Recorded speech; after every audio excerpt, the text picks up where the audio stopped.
Well, we're not going to make it as to gain that parliamentary bridgehead, Adam. We've just had a couple of good results in Aberdeenshire here, where we're over 3%, but you need 4.5% to get that list seat. So I don't think we're going to make it this time round. But for all that, we now, as a party, having celebrated our 6th anniversary, that is to say, we are 6 weeks old yesterday.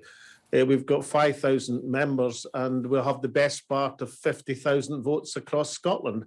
We've got 2 members of parliament and 20 councillors. So we're looking forward to the future as a political party, and I think that future is going to be a very, very good one indeed.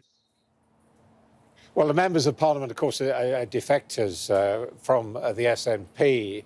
As you say, you may be lucky you've got 3% of the vote. That doesn't seem to be, frankly, a basis for continuing to carry on. Well, it is, Adam, and if I could just correct you, one of our members of parliament wasn't elected as an SNP, he was elected as an independent a nationalist, not as an SNP politician. But nonetheless, there are 2 members of parliament. When I led the SNP for the first time back in 1990, Adam, we had 3 members of parliament. So, from small acorns, mighty oaks spring, Adam. And Alba are going to have the great advantage that the argument we've been putting forward in this election is going to be proven to be correct. And that is to say there's going to be about 1 million SNP votes on the list, the regional list, which are going to be wasted. Not just that, they're going to let in Tory and Labour politicians by the back door. And while the SNP have wasting votes in the list, the Unionists, Labour and Tory and Liberal Democrats, have been voting tactically in the constituencies to stop the SNP winning key constituencies. Now, I make no complaint about that. That is smart voting by the Labour and Tory supporters. Same contrast. I was going to make the contrast between that smart voting and the SNP leadership sending the troops over the top and wasting 1 million votes.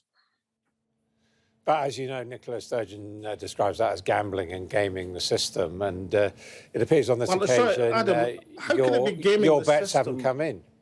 How can it be gaming the system for the independent supporters if the Unionist supporters are voting tactically at constituency level? In Dunbarton and Eastwood, SNP was stopped from winning constituencies by gaming the system by the Unionist supporters. Yeah. Now, look, I make no complaint about tactical voting and first past the post, but if we're making no complaint about that, don't complain about an argument which says list votes shouldn't be allowed to go to waste and independent supporters should vote for independent supporting candidates. I'm merely saying that Alba's argument is going to be proved correct. And sometimes in politics, when you win an argument, you don't get the electoral reward first time round, but you certainly get it next time round.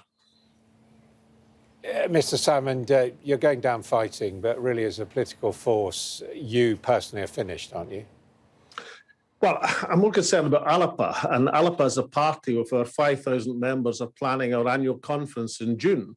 I had a meeting with some of our candidates this morning, and it'll be up to the conference, of course, but we were planning to stand in the local elections next year.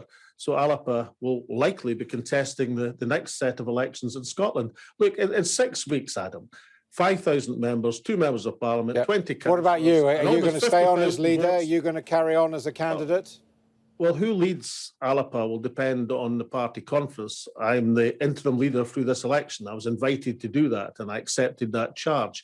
But who leads Alba, not just who leads it, but who's on the executive, all the positions will be filled by the annual conference. What I'm certain of is 2 things. Salmond, I'm afraid our time has run out. Thank you very much indeed for joining us.